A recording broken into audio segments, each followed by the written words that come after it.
Hi, this is Athena Shack here from Water Springs Publishing. I have a message for someone who is writing their own book and you are feeling stuck.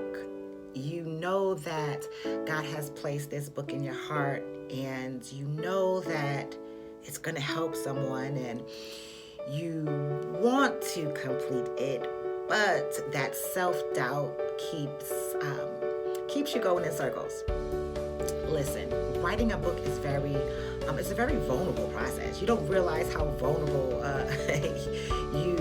you feel and you are when you're really starting to write and to pour yourself out into the pages and onto the computer.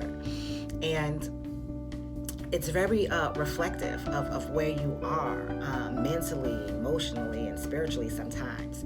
So by all means, it is a place of self-discovery even as you're writing. And many of us get stuck because we are overthinking and we are warring with those feelings of self-doubt. We are warring with the insecurities while you're writing. Is this book going to be good? Is someone will be helped? Is it going to make any money? Am I doing the right thing? Is this valuable? What will people think?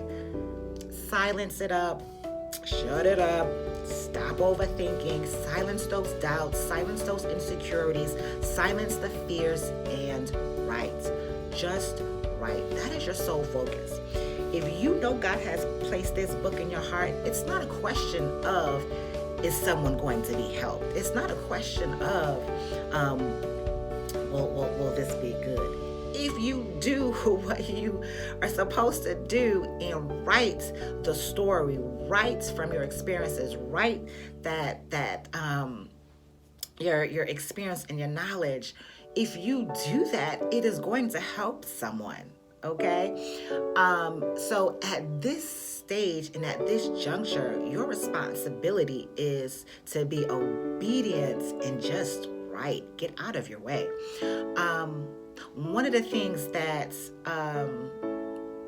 I like to do is use loose leaf paper.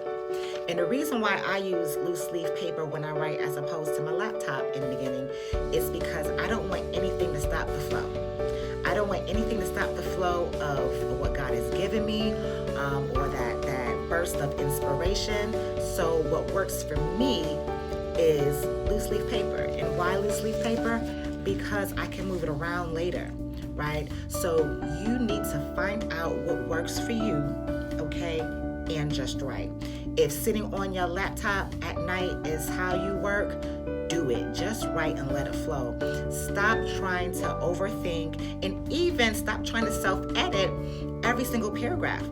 When you are in the midst of that flow, when you are in the midst of downloading everything that has been deposited in you, don't stop. Just let it go. Write. For me, when those downloads come and I begin to write, I don't want anything to stop the flow because it's really not coming from me anyway. It's that wisdom is coming from God. That fresh revelation is coming from God. So I want to get it all down and I'll correct the grammar and everything later. As a publisher, I don't want to see anything that's a first draft and that you haven't done spell check, grammar and punctuation and all that kind of craziness, right? But in this moment, I don't care about all that stuff. You just have to write. You have to get out your own way.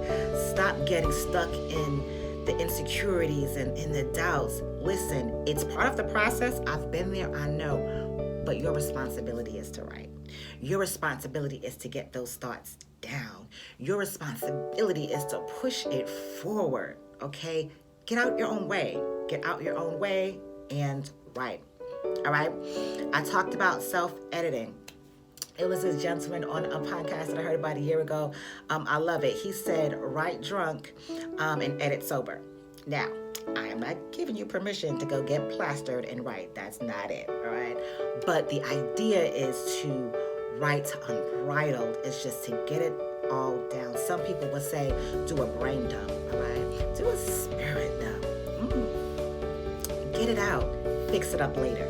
All right. Sometimes when it's coming and it's flowing, it may not be all grammatically correct, but but you'll get that done in the editing process. Yes, you will get that done in the editing process, and you will self-edit your work. Okay, please self-edit your work. All right, and then get the professional editor.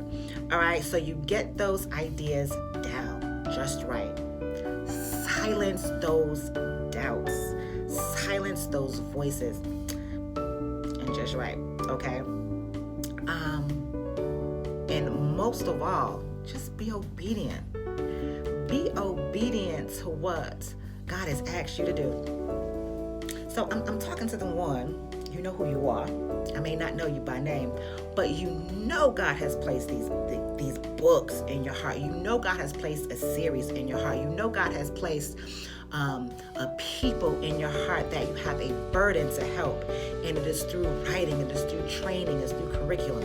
Whatever it is your responsibility to bring it to fruition. When God gives you a vision, it is your responsibility to bring it to fruition. You have to be obedient in doing those things. When we don't do what God has asked us to do, what is that called? What word comes to mind with that? Let me think. Let us ponder that, okay? I don't care what it is, even if it's a good thing. Anytime that you don't do what God has told you to do, that's omission, right? What you know you're supposed to do, that's omission. Disobedience. Fulfill the vision. Stop being afraid to go forth. God will give you the wisdom and a strategy to get it to a place where you can be proud of and it's respectable. But you got to start somewhere. And don't allow the excuses of this, that, and whatever to get in the way of you being obedient and doing what God has called you to do. It's 2020. Life is short. I do not want to die with unfulfilled vision and unfulfilled potential. Nope, not happening. And it's not on my watch for you, okay? If a book has been placed on your heart and you're stuck, my number one tip is get out your own way. Write. Self-edit labor and silence your thoughts. Got it? Share it. I hope this helps you.